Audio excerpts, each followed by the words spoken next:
For what purpose does the gentleman from Montana rise? Thank you very much, Madam Clerk. I would like to nominate the name of Byron-Donalds to Speaker of the House of Representatives. The gentleman is recognized. Let me begin by stating that it is an absolute privilege to be here standing and serving with each and every one of you. I know we have differences of opinions, and I know we have differences of agendas that we would like to pursue. But I will tell you that we all are representing the United States of America in the best fashion that I know that we truly believe in. So thank you, and it is a privilege. When I walk out every evening from the Longworth office building, I will tell you that as I look back on the Capitol with the lights gleaming upon it, that I recognize the honor, the privilege, and the responsibility that each one of us has taken on to be in this place that we are right now, and the obligations that we have to the districts that we represent back home. It is an incredible privilege, but it is also an incredible responsibility, and I do not take it lightly, and I know that no one in this room does. We are participating in a system that has endured 247 years, through drought and through flood, through world wars and through a civil war. And some way we return to this place year after year to serve the people of the United States of America. But unfortunately, over the past 15 years, the process that we use has been dramatically broken. The voices that were sent here to equally represent each of the 435 districts across this nation have become diminished. This through the consolidation of power into the hands of the Speaker and a fortunate few who happen to serve on the Rules Committee, which control every aspect of legislation that travels through this body. The debate and the discussion has been all but eliminated, and the balance of us are left to vote yes or no. Those are our options, and that is what has led to the disintegration of the relationships that we see across this floor. That is not equal representation, which is guaranteed by our Constitution and expected by our constituents. We have had more discussion and debate over the last 3 days than I have participated in on this floor for the last 2 years. And it's healthy. It absolutely promotes the collegiality that everyone is striving to obtain. We're having discussions not just within our own party, but amongst each other as we walk around and start planning for the legislation that we will need to address over the next 2 years in the 118th Congress, that sooner or later, yes, sooner or later, we will begin to function as. Those are the good days. And guess what? Our constituents think, as they watch us on C-SPAN today, that this is how every day functions. They think that this is how every bill gets addressed in this body. And they will be shocked to learn, the ones that you have not disclosed the little nasty secret to, that unfortunately, that's not how it works around this place. That under the current rules and under the current leadership construction, that on fly-in days, typically Monday at the beginning of the week, the leadership on both sides of the aisle negotiate a number of bills, 15 to 20 pieces of legislation, that one Democrat and one Republican stand on this floor, they discuss momentarily, and then they say the magic words, without objection, we will pass this by unanimous consent.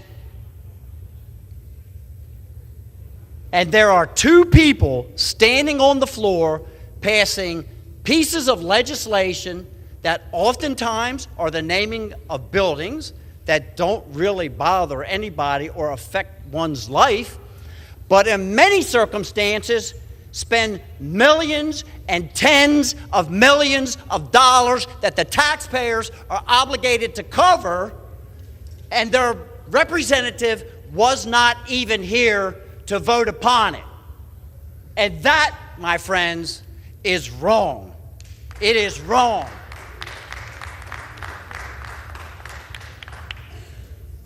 So yes, we need to have change.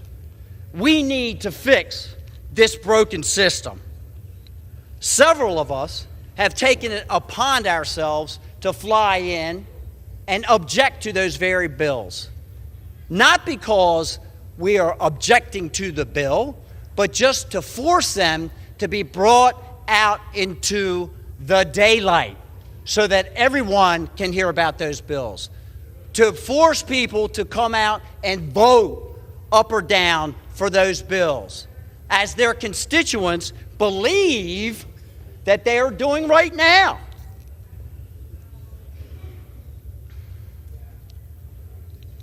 That's just one of the little secrets. And it demonstrates, again, how broken this system is. Last summer, we began to negotiate, a group of us, in good faith, a list of changes, amendments to the rules of this body, not to empower ourselves, not to bring personal benefit to ourselves, but to empower you, and you, and you, Maxine, and you, and you, and everyone sitting in this chamber equally. There's no rules. I did not use anyone's name. Everyone should be... Excuse me. Maxine. Member, direct your remarks to the chair, please. I will, Madam Chair. Thank you. Thank you. That is so that everyone will have equal representation. Equal representation for the districts that elected them. These are not radical deviations from the norm. These are a restoration of the rules so that this place can function properly. Things like single subject legislation that most state houses utilize right now so that we don't have 4,000-page documents that we are given a matter of hours to review that are filled with many, many subject matters that are trillions of dollars in cost. Rules like germaneness, so that you can actually bring an amendment forward on the floor as long as it pertains to the bill that was originally being addressed. An open rule process, again, so that each individual here can participate in the thing that we were sent here to do, to help collaborate and craft legislation and work together. That is what we were sent here to do. These are common sense amendments that would restore the process and give each of us an equal voice. This is how we're going to secure the border. That everyone now, I do believe, has recognized that there is a problem with. This is how we are going to regain energy dominance again, which is not just an economic issue, it is a national security issue. This is how we are going to reduce the inflation rate by working together. But we cannot call it working together if you cede all of that power to the hands of a few. Hoping for this change will not create this change. And change is uncomfortable. We understand that. But it is not unachievable. And we must make change in this broken system. We must.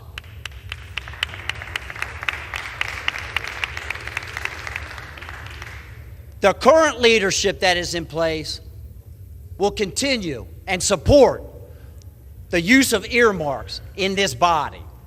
And that is the golden trail to corruption. The golden trail to corruption.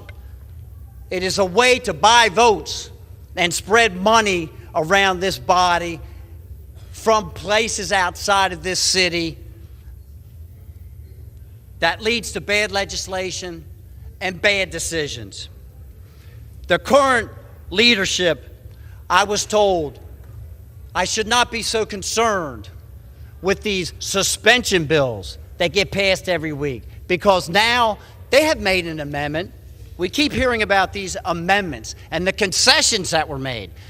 The concession was that they will not ask for anything to be suspended that costs more than $100 million.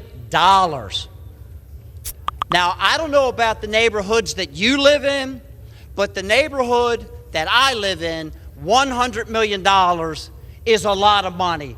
And my constituents expect me to vote upon $100 million bills and $80 million bills and $10 million bills so that they know what in the world is in them and what is going on. And they do not expect them to be passed by unanimous consent with no one on the floor. I made a living developing property. And as many of you probably know, it takes a while to take a piece of ground from bare earth to a community. And my mother, God rest her soul, came out to one of my projects. And I had just opened it up. And it had been 2 years since the time I had bought the property. And by the time we went out, I had a nice entrance built, and the streets were built, and the street lights were there, and they were just starting to build homes. And she said, "My goodness, Matthew, you must really, really be pleased to finally see your project coming up out of the ground." And I said, "No, Mom, actually, I'm pleased that everyone else can see it, because I sold it 2 years ago when I first walked out there." Well, I have a vision for this place, that we can restore regular order so that each of us may have the ability to represent our districts and our constituents equally as we move through this process. And then again, at that time, we will be able to call it truly the people's house again. I have been here just 2 years, and I have watched Byron-Donalds during that time and previously as he proudly served in the Florida legislature. And I can tell you this, he's a man of intellect, he is a man of integrity, and he is a man that I am proud to nominate as the next Speaker of the House of Representatives.